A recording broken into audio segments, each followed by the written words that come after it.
and we are getting ready for halftime of the Monday Night Football game. And as promised, we are live. Welcome to Believers Talk. My name is Joe, and welcome to a recap edition of Believers Talk, where we go over the game yesterday. This game, of course, the New York Giants. We go into East Rutherford, New Jersey, because again, the New York Giants play in New Jersey, so it makes sense, to play the Giants, and we come out with the victory once again. 2-0 in MetLife Stadium.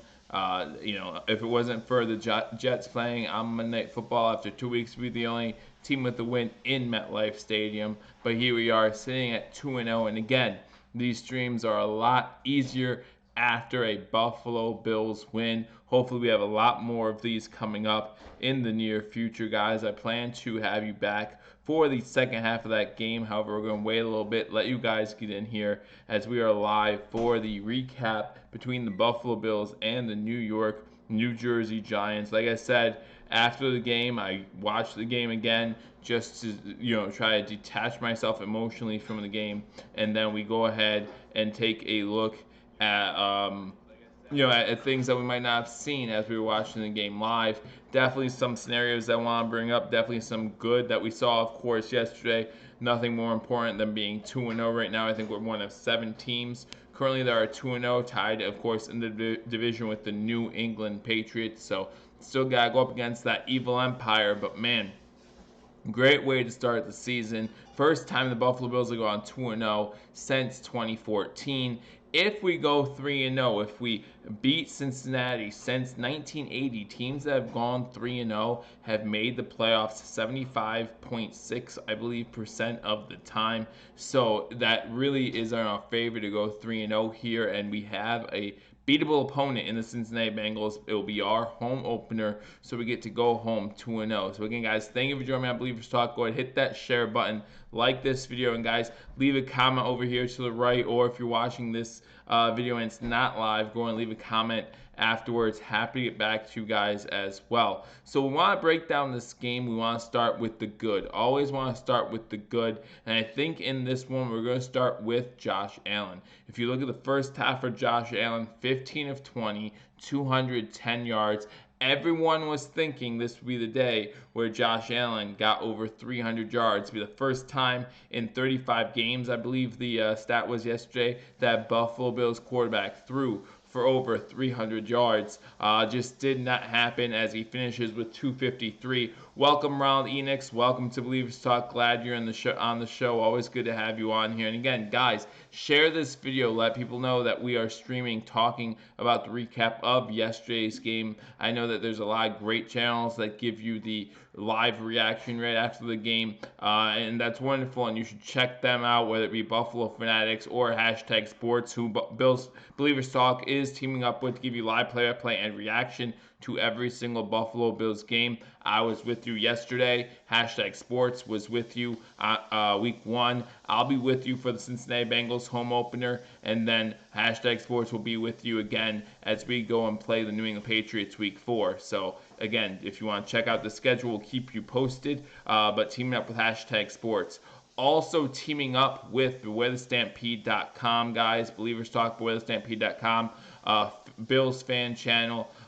Go over there, and they have a one-stop shop basically for all your Bills information, whether you're talking roster, whether you're talking salary, whether you're talking about Buffalo Bills Hall of Famers. All that stuff is on that website, so go check that out as well. Am I watching the Browns game? I was watching a little bit of it. See, that's 13-3 at halftime. I wasn't really that impressed with the game so far, so I was turning on and off, but I had other things going on this evening as well, so I wanted to get some of that stuff done. And then, of course, try to give you guys the best coverage here as well. So, again, Josh Allen, great game yesterday, I thought. Again, throwing for over 60%. And again, now he's 4-0 when he throws for over 60%. Everyone's going to bring up that play in the first quarter where he rolls to his right and hits Dawson Knox with a huge gain. Beautiful pass play there. There were a couple big plays that he made. I believe that some of them we're on that third touchdown drive. We start at the 2-yard line, start with a handoff to our fullback DeMarco. He gets nowhere. Then a nice pass to John Brown for about 15, gets us the first down, gets us out of the shadow of our own end zone. And then, of course, the rest is history. We drive 98 yards, and that includes a bogus holding penalty on Mitch Morse. So we go 98 yards, basically go 108 yards, and end up scoring a touchdown on that drive with McKenzie with the passing touchdown. Did I see the Jets down to the third string quarterback? I did not see that. No, when I was watching, Trevor Siemian was in. He was under a lot of duress, but I did not see that he got hurt. I never like seeing people get hurt, so I hope the best for them. Obviously, Sam Darnold has mono. Hopefully, he can recover from that shortly as well and get back onto the field for the New York, New Jersey Jets. I tease, I make fun, but again, you don't want to see someone get injured. Hey, Fantastic Fish, how you doing? Welcome to Believers Talk. Hopefully, you enjoy the fact that we are 2-0 as well. Really good game overall by the Bills yesterday. As I was thinking about things that I could talk about that really we need to improve on, there wasn't too much actually. At the surface, it looks pretty good. There are some more finer detailed things that we need to work on. Right side of the offensive line could use some help. I feel like Josh Allen was under more duress yesterday and was week 1. And I'm not a fan of that. You talk about the Jets front four being stronger than the Giants front four, and the Giants front four, I think they sacked Josh Allen 4 times yesterday, and I think we can do better than that as an offensive line, as an offensive unit. Now, when he had a clean pocket, he did well. You talk about Mitch Morse, had a great game. Again, had the bogus holding penalty against him on that 98-yard drive. But again, happy to see us score on that 98-yard drive. I think now we have, I think, 6 70-plus yard drives already this season, and I'd like to compare that to some numbers from last season. I'll have to look that up for you guys and let you know where we compared to last year. 6 70-plus yard drives, that's good enough for third in the NFL right now at 70-plus yard drives, so it's good to see. Angry Buffalo sports fan 2-0, let's go Buffalo. Absolutely loved that game yesterday. Fantastic Fish loved the game. Got worried after the Giants' first drive, but glad the Bills pulled through. Let's go Buffalo. We will talk about the first drive. Definitely some things that we need to clean up there. Like I said, some things that we need to do better with, and that includes a guy that I love, Tre'Davious White. But more about the good first before we get to that. Another good sign for the Buffalo Bills was John Brown had 7 receptions in consecutive games for the first time in his career.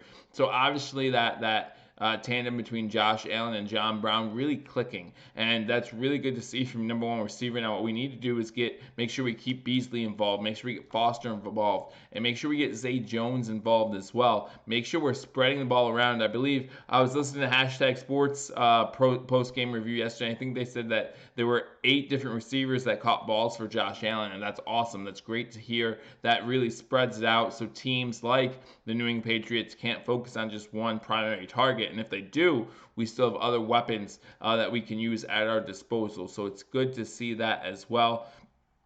But some other good things from yesterday's game. Obviously, our defense played pretty well. I will say from quarters 2 to 4, I think we did a great job at containing Saquon Barkley. Right, the first quarter, that first drive, they punched us in the mouth a little bit. 5 run plays for them by Saquon Barkley, gets over 50 yards in. I think actually over 60 yards in the first quarter. But after that, really did a great job. The other 3 quarters held him to a little over 40 yards rushing. So good job, good adjustments by the defense there. Still not sure. I feel like the Giants still should have used that more to their advantage. I know Saquon was getting stuffed to 1, 2, maybe even 3-yard gains here and there. But Saquon Barkley is the type of runner where you give him a lot of carries and he's going to break 1 or 2. It just so happened he broke them early. But no reason to think he can't break them later as well. So again, guys, hit that like button if you haven't already hit that like button. Guys, share this video if you haven't shared it with your friends. Let them know that we're recapping the game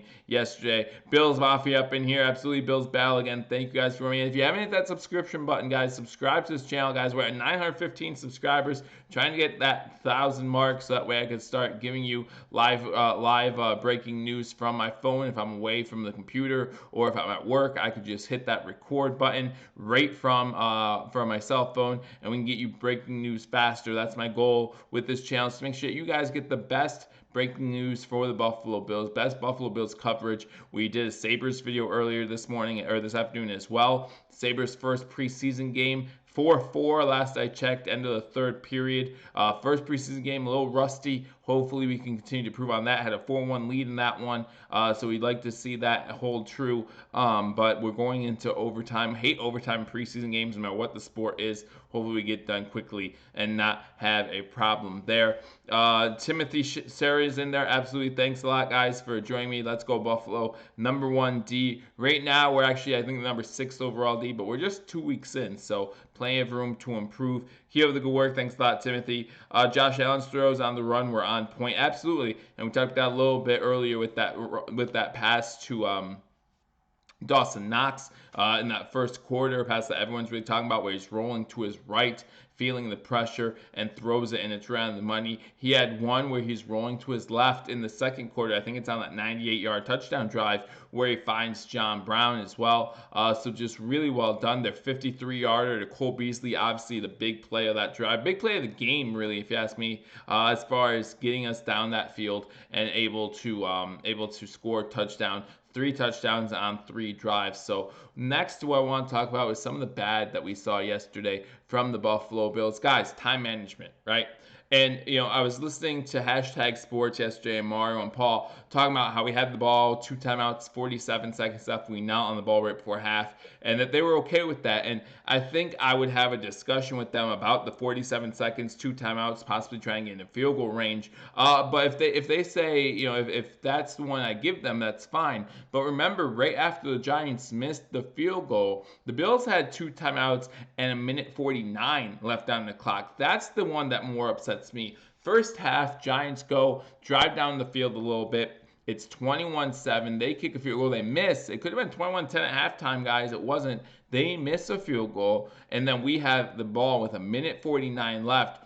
First play, we run a little shotgun QB sneak to the left, design QB sneak. It's -3 yards, and you can just tell we're just ready to wind up the clock. The Giants try to help us, right? The Giants use 2 of their timeouts. The Giants get a false start penalty, make it 3rd and 3, and we do nothing with the drive. So that's a little disappointing. And then when we punt it away, of course, there's that big return picked off on the second play by I'm trying to remember. I know Ed Oliver deflected. Trent Murphy intercepted the ball. And that's another good thing, guys. The deflections at the line of scrimmage were there again in week 2, just like we saw in week 1.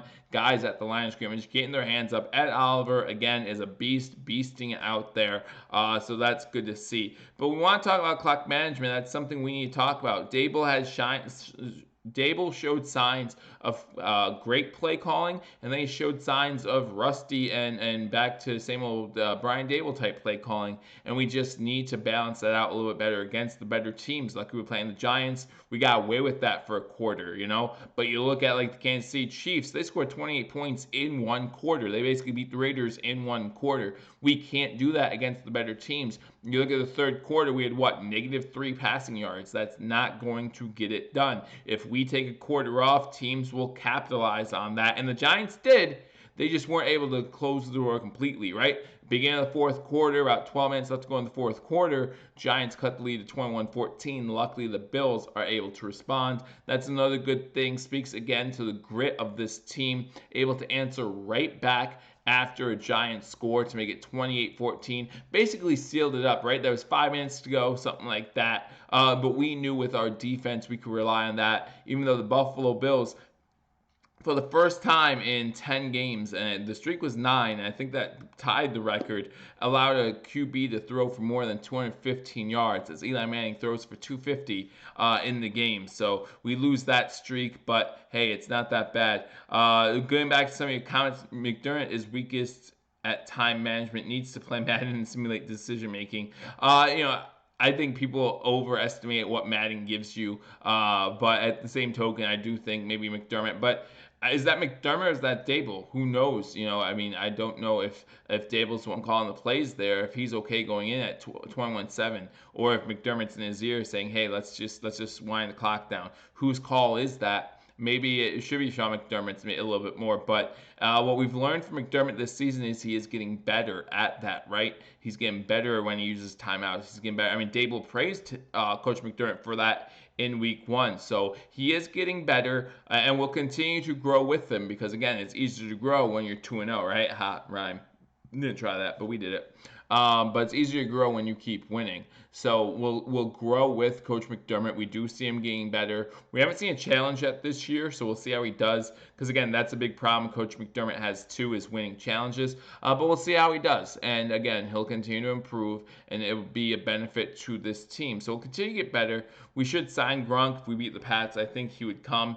Let's talk about the tight end play for a little bit, guys. I really loved Dawson Knox's block on that McKenzie touchdown when McKenzie caught that shelf pass. Man, Dawson Knox had his defender the whole way down from about the 8-yard line into the goal line. Actually runs him into another Giants defender so McKenzie can get the corner, get the edge, and get the touchdown. It was a great block, guys. I talked about it during my live play-by-play right here. Guys, if you're not subscribed to Believers Talk, guys, we do live play-by-play and commentary for every single Buffalo Bills game between Believers Talk and hashtag sports. We have you covered for every single game. I'll be doing weeks 2 and 3, so I will be doing the Cincinnati Bengals game. They'll have you covered for week 4, and it will keep going like that unless you hear otherwise. So again, join us on YouTube or join us over on Sportscaster. All the links in the description below. And while you're at it, guys, hit that thumbs up button. Helps out the channel a lot. But again, guys, thank you for joining me. I'll get to more of your comments. I don't think we're going to sign Gronkowski.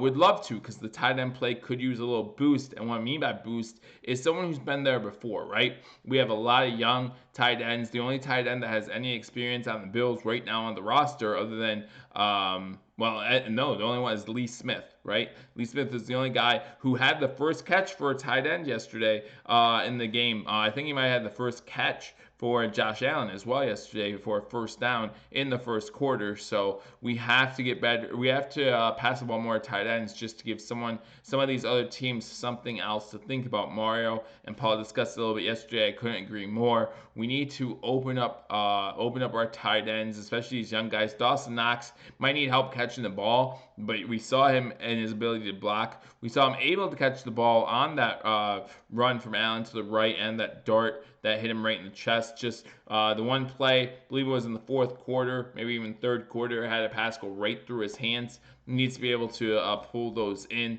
and we can talk about that a little bit. Talk about the drops and some of the passes that I thought should have been caught. Zay, I think, had one as well. Zay Jones, even though he had 1 or 2 nice catches yesterday, still needs to do better. Needs to do better at having that consistency. Right now, he might be the type of guy that needs a lot of balls thrown his way in order to get into the game. But Buffalo's not the type of offense that's going to allow that. That's going to have that happen. John Brown having 7 receiving or 2 games straight with 7+ receptions. That's not going to be the theme in every single game. Would love for it to be, as long as John Brown gets open. And man, John Brown was so open in that first quarter when Allen overthrew him.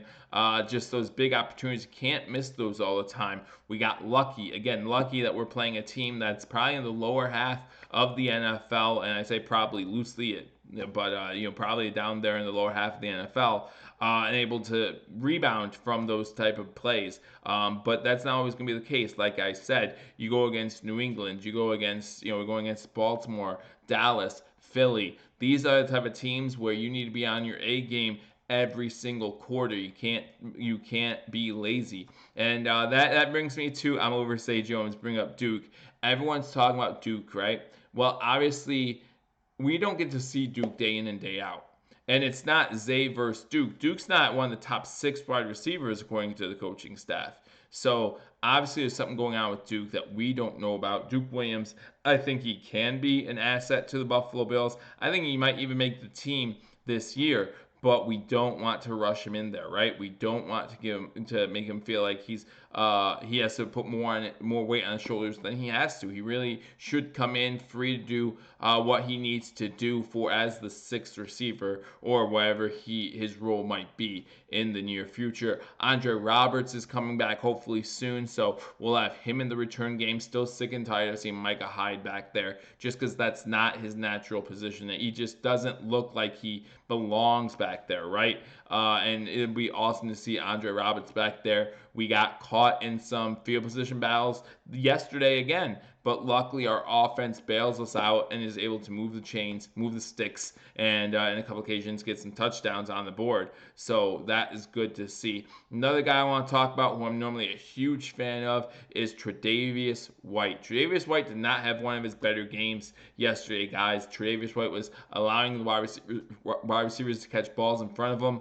Maybe that was by design, but he had 8 tackles yesterday. And normally what that means is that if you have 8 tackles and you're a part of a cornerback crew, that means the people in front of you are catching balls. And, even Eli's first completion was a slant route where Trey White was the guy in coverage, and Trey White allowed a few good catches down the field. Trey White lost his man when Poyer came in and made that big hit. I believe it was in the second quarter. White lost his man, and he had to catch on the sideline. Poyer came in, laid a big stick on him, and he dropped the ball out of bounds. Came up injured. Again, I don't like injuries, but again, Trey White just didn't look like he knew what he was doing out there. Again, maybe some of that was by design, playing a little bit prevent there at the end, up 28-14 with 5 minutes to go.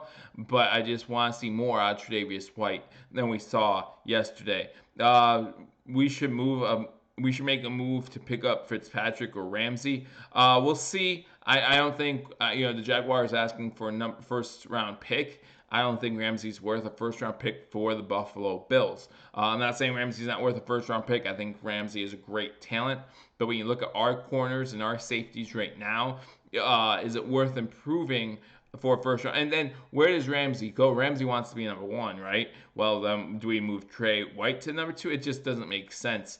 Fitzpatrick would be a little more feasible, I think. I think Fitzpatrick, with having a few years left on his contract. But again, as Paul brought up yesterday, or maybe it was Saturday, you're not going to trade within division. The offer would have to blow away any other offer that they get. In order to do that, we'd have to overpay for Fitzpatrick. I'm not willing to do that. I hope you guys aren't either. I think Bean and McDermott, Bean has a great sense of what he's willing to pay for players. And I think he's done a great job so far as paying the right price for players and letting them go if they're asking for too much or if they don't want to play in Buffalo, wherever the case might be.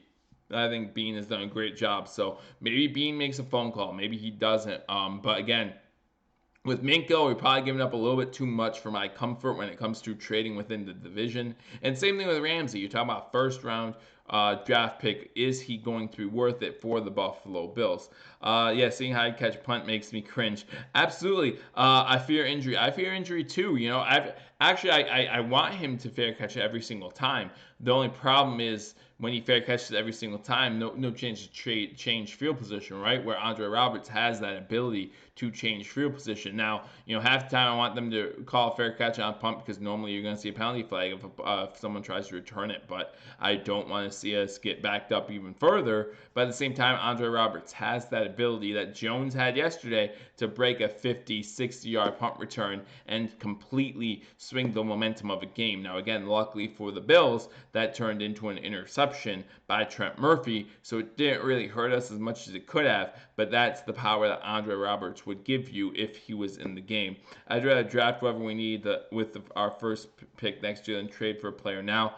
And again, we don't really need corner. Maybe we need a little more depth there, but we don't need to spend a first-round draft pick on corner. So it's not just the player's ability, right? And Jalen Ramsey has the ability and skills to warrant a first-round pick. I'm not saying he doesn't. But do the Buffalo Bills need to spend a first-round pick on a corner?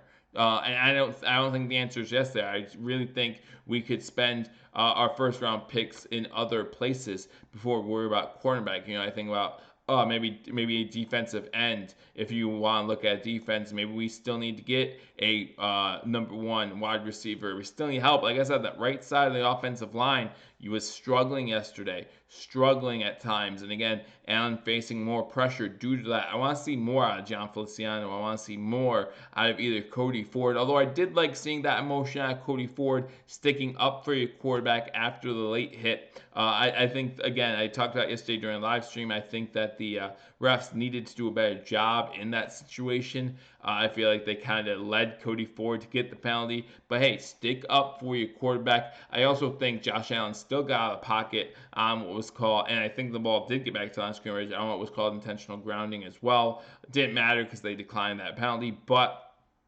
I did enjoy seeing that out of Cody Ford. It cost us 15 yards. I'm not going to say 15 yards is ever worth it, but at the same time, Cody Ford just felt like he was sticking up for his quarterback, and I'll take that any day of the week. Again, there was no reason for that Giants player, whoever it was, I forget who it was, when he threw Allen down to put his hand in his face. And again, I don't know if the refs didn't see that or if the refs didn't think that warranted a penalty. But I think even in the booth, they questioned if that didn't warrant a penalty as well.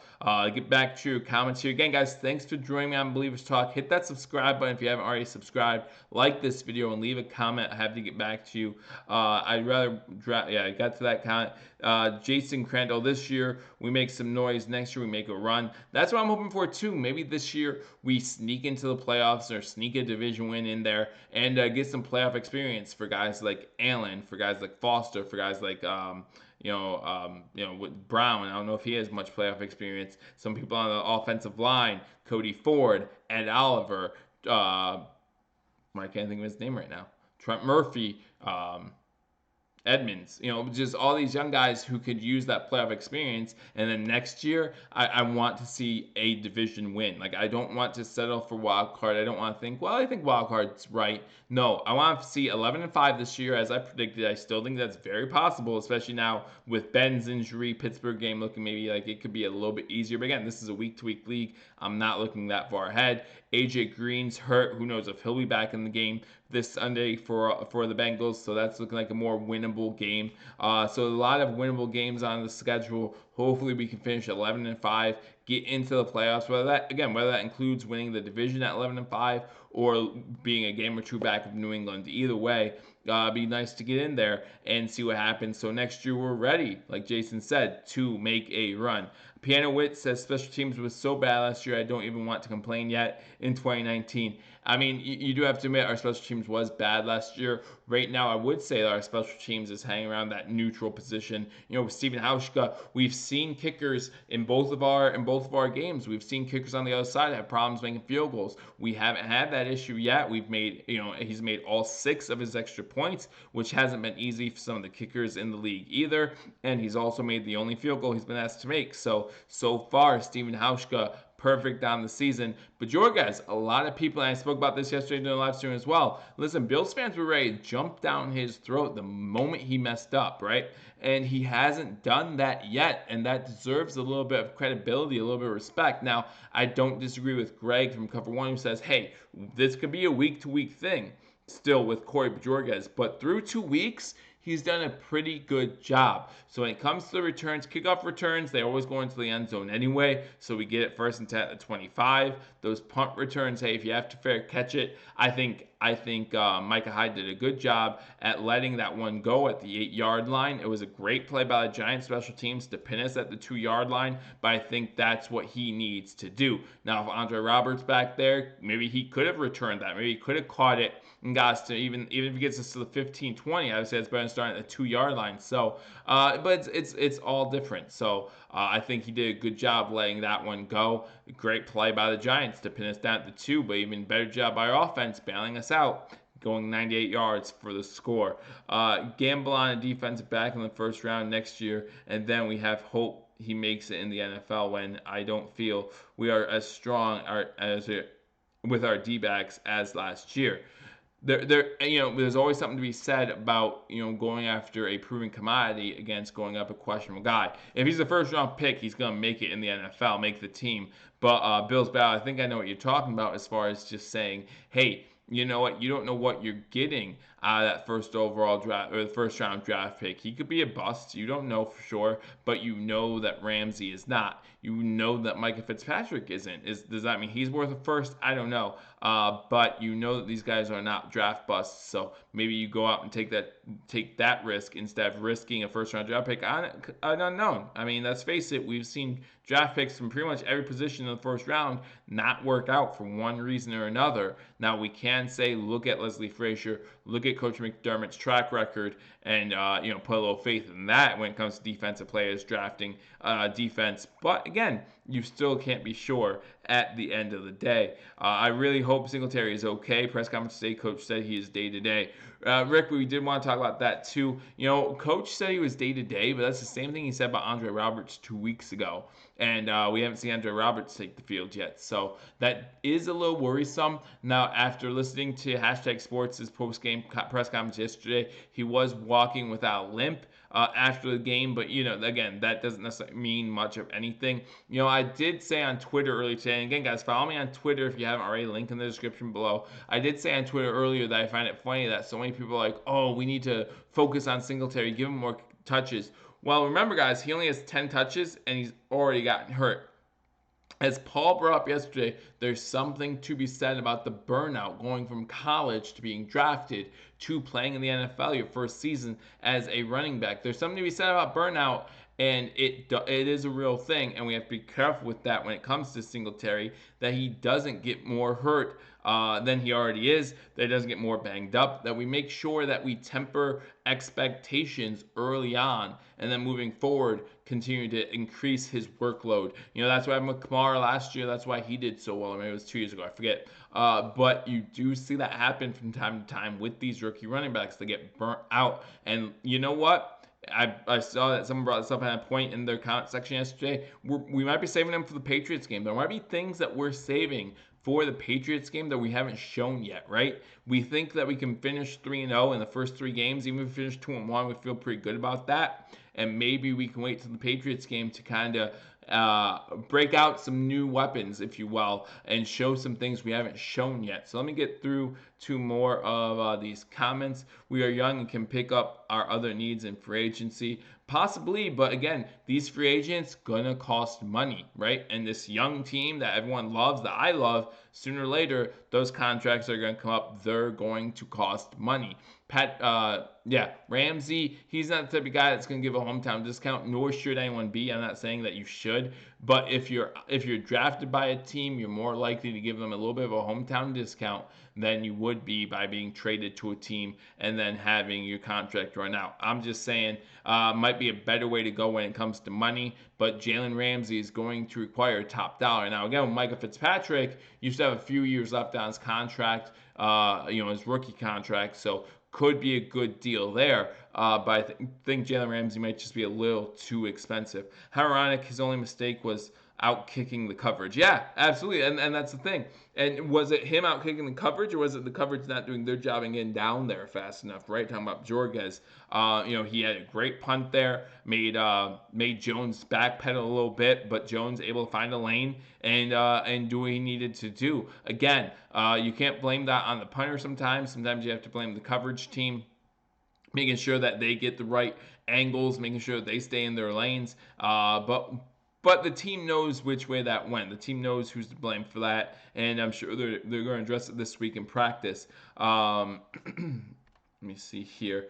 Jason Crandall, Wallace looks a little shaky. If he doesn't pick it up, Johnson might take his spot. I agree with that as well. Saran Neal looked really good yesterday. I called his name out a few times in the live stream, and I just thought he looked really good both on special teams and covering for Teron Johnson, who was hurt yesterday. I think he did a really good job, and that might be a place where you look at Minkah Fitzpatrick, and that might be a place where we look at Saran Neal and say, hey, if he keeps playing like that and giving us that special teams edge too, we might not need to go after Minkah Fitzpatrick because we have good depth at the cornerback position. The DBs have me worried. Again, it seemed like, especially in the second half, we were playing more of a cover 2 zone. I'm not going to necessarily say that we were playing a prevent defense, but we were definitely allowing the wide receivers in front of us to make catches and make those tackles. I'm not going to say I'm worried quite yet. Let's see what happens later in the year. Again, I'm looking at that week 3 matchup against Cincinnati. No AJ Green, so we might do the same thing in that week 3 matchup. Hopefully that works out. And then week 4 we might step it up, hit the gas a little bit, if you will, and put the pressure on Tom Brady and the New England Patriots. That's another thing we did not get. We got one sack on Eli yesterday. I know that it seemed like we got more pressure on him than that, but I would love to get more sacks than just one in a game. Again, the only way to beat TB12 is to force him on his back, and we need to do that at a better clip than we did yesterday. Let me try to get some more of these comments. If he's not 100%, he should sit out again against Cincy. I think, yes, no matter who's not 100%, you sell them out against Cincy, and then you're at 100% for that New England game. That New England game is probably the one that we have circled on our calendar right now. I don't want to overlook Cincinnati. I want to start 3-0. But that New England game is obviously a little bit more important at this point. If we start 3-1 and that the Cincy games are a loss, we'd have to settle. But one thing you don't want to do is overlook Cincy, lose, and then lose to New England anyway, and then you're 2-2. So Cincinnati is what's most important right now, and I hope the coaching staff is preaching that. But as fans, we can look at that New England game and say, man, hopefully we do more things for that game than we did in the past 2 weeks. I think the game plan was bend, don't break. Yeah, and I believe that, again, you look at this Giants offense, they were missing their top 3 wide receivers, right? Golden Tate was out, Sterling Shepard out, and then I think Lattimore was questionable. So a lot of injuries for the Giants. So it was like, prove that you can beat us deep before we start covering you deep. And no one was able to do that. So it was a bend, don't break type system. Led us to allow that first touchdown. Again, Trey White needs to take a better angle on Saquon there and make the tackle. But other than that, we really clean up the run defense after that, and we look pretty good. And maybe that bend don't break scheme was the reason why Tre'Davious White did not look as good to me as he has in the past. But again, he did not allow that one guy to get past him, and luckily Poyer was there to make the big hit. Fitzpatrick just traded to the Steelers. Breaking here on Piano Wits. Fitzpatrick just traded to the Steelers for a first rounder. Wow. That seems like a lot. I'm going to look that up just to verify. Not saying I don't believe you, but let's look that up just to be sure. He says it's on ESPN.com, so we're going to go there. And if you're the Dolphins, you love that trade. Rams went Big Ben out for season. I don't see it here. I'm not saying it didn't happen, but I am not seeing it on ESPN. Going to NFL.com now, trying to see if I see it. Not seeing it there either, so I'm not sure if who's reporting that. League sources tell ESPN on mobile can't get the link without leaving. No, that's all right, Pianowitz. I'm not seeing it yet. And again, I'm not saying that you didn't see it. I just haven't seen it. I'm going back to some other apps here and checking to see what happens. The Sabres did win in overtime, so way to go, Buffalo. Again, that first preseason game. So way to go, Sabres, to get that first preseason win over the Penguins. Might be the only time we beat the Penguins this year, as the Penguins have a pretty good team this season. But again, I'll keep you up to date on the Sabres, on the Bills, so you want to hit that subscribe button. Like I have here right now, we're just checking on rumors of Minkah Fitzpatrick going to the Steelers. I haven't seen anything again to confirm that. However, that doesn't mean it does not happen. So we'll wait to see if that's true or not. ESPN usually doesn't post the trades first, Spin says. I looked at NFL.com, I looked at CBS.com. I didn't see it yet. But again, we'll wait to see if Fitzpatrick was traded.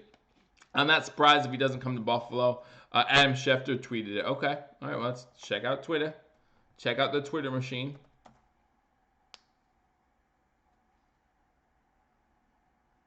And now I'm just on Twitter looking to see if we can verify. I do have Shefty. I follow Shefty, so let's see. Let's see what we can find. Someone? No, I have some notifications here. All right, well, I'll keep looking for it. Just found it. It's true. All right. So some other people are talking about it. Jason and Fantastic and Piano.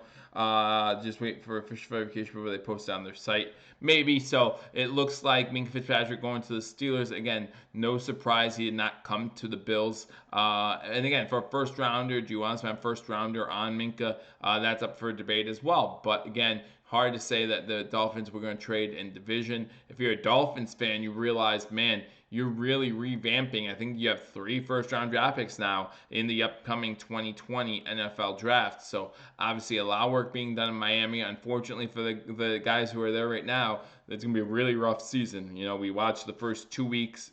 I think they've already allowed close to 100 points of total. I think it's 93. So, I mean, you know it's going to be a rough season for them. Hopefully that's 2 wins for the Bills, right? Last thing we want to see is the Bills lose to Miami this season with that team that they're putting on the field. We should beat them both times in 2 seconds, I think. Yeah, they definitely have the control of the draft board right now. No matter what happens, because it looks like they're the worst team in the NFL, so they're going to get the first overall pick. If the Steelers gave their first round pick, who knows how good they're going to do with Big Ben being out now and Houston giving them their first. So we'll see. Might be a top 5 pick. They might have 2 top 5 picks. They might, who knows what's going to happen in Houston. They might have 3 top 15 picks. Who knows what's going to happen. That's the craziness. That's the fun of the NFL. Again, guys, thank you for joining me on this edition of Believers Talk. I wanted to recap the game yesterday, talk about a little bit. Again, my positives, Josh Allen, the accuracy over 60%, now 4-0 as a quarterback if he completes more than 60% of his passes. Another good thing was we saw more flashes from Devin Singletary. Of course, he goes out, right? So we hope that the injury is not serious. Listed as day-to-day by Coach McDermott. But we like to see that little flash. He gets his first touchdown of his NFL career. So a little bit more toughness out of Frank Gore. So you can really list the running game as a whole as a positive as well. Another positive was to see that defensive line and linebackers getting their hands up again, deflecting some balls. This time, one going the Bills' way as Trent Murphy gets a deflection, gets the interception, easy pick right before half to stop any type of Giants momentum. So those were really 3 big positives from the game yesterday. You want to talk about some negatives? I'm going to call it out like I see it. Tre'Davious White, again, allowing receivers to get behind him. Luckily, Poyer makes a big lick, and he doesn't do it. Bad angle in that first drive by the Giants to try to take down Saquon Barkley. Now, you might argue with me there's no way Trey White is taking down Saquon Barkley one-on-one, and you might be right. But he needs to, if he wants to be a number 1 cornerback in this league, if he wants to be a top 5 corner, which I think he is, he needs to cut off that angle and do a better job hitting that hole and stopping Saquon to maybe a 10-15 yard run instead of a 27-yard run for the score. So wasn't too pleased with Trey White yesterday. And, the defensive backs maybe played a bend, don't break. Again, it looked like they were playing more of a zone type defense than a man type defense. So we'll see if that changes as things go on. We'd love to see us get more pressure on Eli Manning. We only got that 1 sack. But again, another good thing is our special teams. Jorges look good. Stephen Hauschka making his extra points. Again, no, we can't just take those as guarantees anymore, right? We see a lot of missed special teams extra points, and we saw one against the Jets. So we're happy that we have Stephen Hauschka back. So good to see that as well. Another negative for me was some time management. Again, Bills had 2 timeouts the ball with 1:48 to go in the first half, and they ran a quarterback sneak and shotgun formation goes for -3 yards. The Giants end up calling 2 timeouts. Jones with that big return, lucky for that interception that the Giants do not score. And again, we saw Mario and Paul talk about hashtag sports yesterday. We can argue that with 2 timeouts, 47 seconds left, should they be trying to get in field goal range then? That's an argument. That's a discussion we can have. But there's no reason with 1:48 left on the clock in the first half and 2 timeouts, you get the ball back about the 35 and you don't do anything with it. That's not what we need. We need consistency throughout all 4 quarters. So we'll see that. Hey Joe, I'm a little late. King Cam, welcome to Billievers Talk. Always glad to have you on here, late or not. I'm just getting ready to wrap it up here so you guys can enjoy the second half of the Cleveland Browns, New York, New Jersey Jets game. I'm sure the second half has started. A little bit of a boring game, I'm sure. So happy I can give you guys a little bit of a reprieve there as the game has gone into the second half. In fact, the third quarter is half over. So if you missed it, I apologize. You can at least slow him down and give more time for help. That's spin you're talking about. You're talking about Trey White, and yeah, exactly. He doesn't need to tackle him, slow him down. But hit that hole. You need to do a better job there, if you ask me, for Trey White. But he did have some good tackles on Saquon too, so we'll hold off complete judgment until later. But those were my positives and my negatives. But again, it's easier to do this after a win. Bills leave East Rutherford 2-0, 2 wins, and now we go home. Now we go home for back-to-back home games. Again, we have a little memorial for Pancho Villa set up for this Sunday's game, so I'll try to join you early. Again, we'll be live Thursday during halftime of the Jags-Titans game to give you my preview for the game against Cincinnati Bengals. I look forward to that. Hopefully, we'll have good news on the injury front by then. Both Andre Roberts, Teron Johnson, Devin Singletary, a couple guys we're looking at right now, hoping we have them back for Sunday as we play the Cincinnati Bengals. Maybe get us weekend there before we go up against the Evil Empire. So, also Josh Allen, I am in New York. Listen, that press conference was awesome. And I'm just a bigger Josh Allen fan because of that press conference. And Dable today just said he is Buffalo. He is what Buffalo looks for in a quarterback. He is what Buffalo represents, and so it's great to see. And Paul said in his stream yesterday, you could see why the Bills picked Josh Allen after the one-on-one interview with him. So just really good to see his personality coming out a little bit more, and hopefully we get to see that more and more in the future as the Bills hopefully continue to get on a roll, continue to win, and maybe even fight for that division at the end of the season. So again, guys, thank you for joining me on Believers Talk. Again, my name is Joe. If you weren't here earlier, we did do a video on the Buffalo Sabres earlier today, so you want to check that out. We'll cover you on all Buffalo sports. So then go ahead, hit that like button, hit that subscribe button. After you hit that subscribe button, hit that notification bell. We'll notify you whenever we put new content out there. So again, thank you for joining me. Hope you guys enjoy the second half of Monday Night Football. Hopefully, maybe we can see, maybe I don't know if you want the Jets or Cleveland to win. I actually picked the Jets to win this game, but that's before we learned about Sam Darnold. So we'll see what happens. But I hope you guys enjoy the rest of your evening. I'll talk to y'all soon. Until I do, go Bills.